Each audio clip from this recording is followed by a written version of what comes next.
Hello दोस्तों, स्वागत है आप सभी को हमारे एक नई वीडियो के अंदर, जहां हाल ही में रिलीज हुई एक बहुत ही बेहतरीन Telugu epic science fiction film पर, जिस मूवी का नाम है कल्कि। 2898 एडी की एंड इस मूवी की स्टार कास्ट की बात की जाए तो इस मूवी के अंदर प्रभास, कमल हसन, दीपिका पादुकोण, अमिताभ बच्चन, दिशा पटानी और एक्टर ब्रह्मानंदम जैसे सारे बड़े बड़े एक्टर्स हैं। और बल्कि यह इंडियन कल्चर और हमारी तरक्की का एक सबूत है, जिसे देश के कई छोटे बड़े लोगों ने मिलकर साकार किया है। यह इंडिया की एक ऐसी फिल्म है जो कि हॉलीवुड की बड़ी मूवीज को टक्कर दे रही है। इसकी स्टोरी से लेकर ग्राफिक्स सब कुछ काफी बढ़िया है, लेकिन यह फिल्म थोड़ी सी कंफ्यूज है। इसीलिए अगर आप इसे अच्छी तरह समझना चाहते हैं तो यह वीडियो देखते रहिए।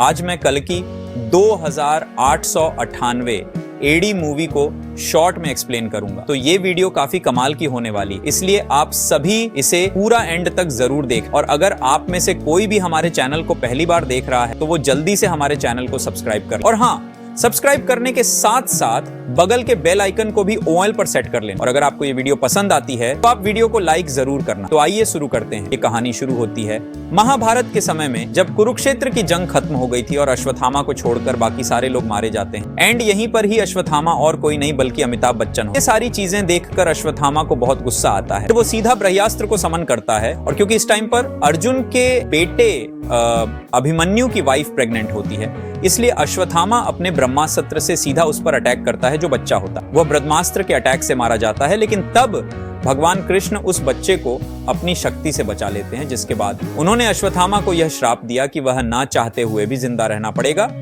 कभी मरेगा नहीं और वह सदियों तक तड़पता हुआ घूम। अश्वत्थामा कृष्णा से कहता है कि अब वो अपनी गलती समझ चुका है, इसीलिए वो पश्चाताप करना चाहता है। और फिर यह सुनकर लॉर्ड कृष्णा उसे पश्चाताप करने का मौका देते हैं। अपने वे अवतार में जन्म लेंगे, जैसे उसने आज एक गर्भ को उजाड़ने की कोशिश करी है, वैसे ही भविष्य में उसको उस लेडी का गर्भ बचाना पड़ेगा जिसके अंदर उनका वह अवतार पलेगा, और तभी उसका यह श्राप खत्म होगा। और ये जो मणि होगी ये खुद उसके पास पहुंचकर चमकेगी, उसे इशारा करेगी कि हाँ, वक्त आ चुका है। अब ये सब होने के बाद कहानी प्रेजेंट में आती, तभी हम एक ऐसी धरती को देख पाते हैं जहां पर सब कुछ तबाह हो चुका है। हर तरफ सूखा पड़ा हुआ है, कुछ भी नहीं बचा। पूरी दुनिया के अंदर सिर्फ एक ही ऐसा शहर है जो कि इस टाइम पर जीने लायक है, और उस शहर का नाम है काशी। तभी हमें दिखाया जाता है कि कुछ लोग एक वाहन में बैठकर इस दुनिया के आखिरी शहर काशी जा रहे होते हैं। इस वाहन में बहुत लोग होते हैं। तभी हम देखते हैं कि यहाँ पर राज चलता है, तो बस सुप्रीम रूलर यास्क का, या फिर ये कहें कि कली। हालांकि यहीं पर मैं आप सबको बता दूं कि ये जो सुप्रीम यास्कीन होता है, यानी कि कली, एक्चुअल में एक्टर कमल हसन होते हैं। कली का पूरे कॉम्प्रेटेड के अंदर इसके पास खुद की आर्मी भी है, जिस आर्मी के सोल्जर्स इसके कहने पर सारे काम करते हैं, और इन सारी आर्मी को मैनेज करने के लिए इसके पास एक कमांडर भी है। अब हम देखते हैं कि यहाँ पर एक मेगा स्ट्रक्चर बनाया गया है, जिसको कॉम्प्लेक्टेड कहते हैं। कॉम्प्लेक्टेड ट्रायंगल जैसा दिखता है, लेकिन ये काफी ज्यादा बड़ा है। लेकिन एक बात है कि टेक्नोलॉजी बहुत ही ज्यादा एडवांस है, मतलब फ्लाइंग कार्स, ग्रेविटी को मार देने वाले डिवाइसेस, रोबोट्स और बहुत कुछ है। इसके साथ ही हम ये भी जानते हैं कि पूरे कॉम्प्लेक्शन शहर के अंदर कोई डॉलर या फिर रुपीस जैसी करेंसी नहीं चलती, बल्कि यहाँ पर जो चलता है उसे यूनिट कहते हैं, और ये यूनिट्स ही यहाँ के पैसे के बराबर है। यानी आप कॉम्प्लेक्शन में 1 मिलियन यूनिट्स का मतलब है लाख यूनिट्स एंड। तभी हमारी मूवी के मेन हीरो की, यानी कि रेबल स्टार प्रभास, जो कि इस मूवी के अंदर भैरवा नाम होता है, भैरवा काश शहर के अंदर ही रहता है। लेकिन इसके साथ ही हम ये भी देखते हैं कि भैरवा काफी अच्छा फाइटर है और वो लड़ने के बहुत सारे तरीके जानता है। लेकिन भैरवा एक काफी अच्छा इंसान है। हम देखते हैं कि भैरवा का सपना है कि वो कॉम्प्लेक्स जाए, क्योंकि कॉम्प्लेक्शन बहुत सुंदर है, वहां बहुत सारा साफ पानी है, खाने के लिए बहुत कुछ है, वहां नदियां हैं, जंगल है, और इसी तरह की बहुत सारी सुंदर सुंदर चीजें हैं। और हमें सीधा दिखाया जाता है कॉम्प्लेक्शन में बहुत बड़ी सी लैब को देखते हैं, जिस लैब के अंदर बहुत सारी लड़कियां होती हैं और कई सारे साइंटिस्ट होते हैं जो कि उन सब पर रिसर्च कर रहे होते हैं। बट यहां पर हम ये देखते हैं कि कली, यानी कि सुप्रीम यास्कीन, बहुत ही बुरी हालत में होती। उसकी बॉडी काफी दुबली, पतली और कमजोर सी होती है, एंड खुद को फिर से ठीक करना चाहता है, या फिर यूं कहे वो खुद को पावरफुल करना चाहता है। हालांकि कली एक्चुअल में ह्यूमंस से बहुत नफरत करता है, क्योंकि कली का ऐसा मानना है कि ह्यूमंस डिस्ट्रॉय कर रहे हैं, और जब से कलयुग चलता आ रहा है, अब उन पूरे सालों के अंदर ह्यूमंस ने पूरी दुनिया को बर्बाद करके रख दिया है। इसीलिए ह्यूमन बीइंग्स को जीने का कोई अधिकार नहीं है एंड इसीलिए वो सारे के सारे ह्यूमंस को खत्म कर देना चाहता है, लेकिन उससे पहले खुद को पावरफुल करना चाहता है। लेकिन कली को एक सीरम की जरूरत है, जो सीरम एक प्रेग्नेंट वुमन के पेट से निकल सकता है, यानी कि ऐसे वुमन के पेट से जिसके पेट के अंदर चाइल्ड हो, और इसके लिए कली ने एक बहुत बड़ी लैब बना रखी है एंड उस लैब में काम करने के लिए उसके पास सारे टॉप साइंटिस्ट हैं। और फिर उसके बाद उन सारी लड़कियों के अंदर सीडिंग करता है, जो कि बेसिकली एक साइंटिफिक एक्सपेरिमेंट है जिसके जरिए वो लड़कियों को प्रेग्नेंट करता है। हालांकि यहां पर जितनी भी लड़कियों के ऊपर सीडिंग की जाती है उनमें से सारी की सारी लड़कियां प्रेग्नेंट नहीं होती हैं, इसीलिए जो भी प्रेग्नेंट होती हैं उन सबको अलग जगह रखा जाता है एंड उन्हें रहने के लिए और खाने पीने के लिए सब कुछ बहुत ही बढ़िया दिया जाता है। लेकिन जो भी लड़कियां सीडिंग के बाद भी प्रेग्नेंट नहीं हो पाती उन सबको लैब के अंदर स्लेव बनाया जाता है, यानी कि गुलाम, और फिर वही सारी जो प्रेग्नेंट हुई लड़कियों की सेवा करती है। हालांकि यहीं पर कली को जिस सीरम की जरूरत है वो सीरम उसी प्रेग्नेंट लड़की के पेट से निकल सकता है जो कि 4 महीने से प्रेग्नेंट हो।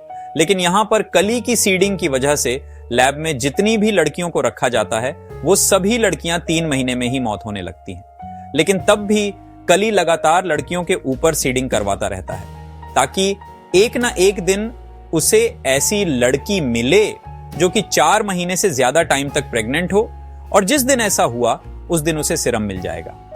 अब इन सब के बाद यहीं पर ही हम दीपिका पादुकोण को देखते हैं जो कि लैब के अंदर कैप्चर की हुई लड़कियों में से एक होती है।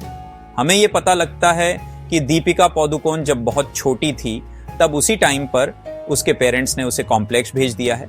इसके साथ ही उसका जो नाम है वो यहां पर सम 80 रखा गया है। हालांकि कुछ दिनों के बाद देखते हैं कि दीपिका पादुकोण यानी कि सम 80 प्रेग्नेंट है और उसे प्रेग्नेंट हुए टोटल 5 महीने हो चुके हैं। लेकिन एक्चुअल में दीपिका ने इस बात को सबसे छुपा कर रखा था और उसने किसी को पता नहीं लगने दिया कि वो इतने टाइम से प्रेग्नेंट है।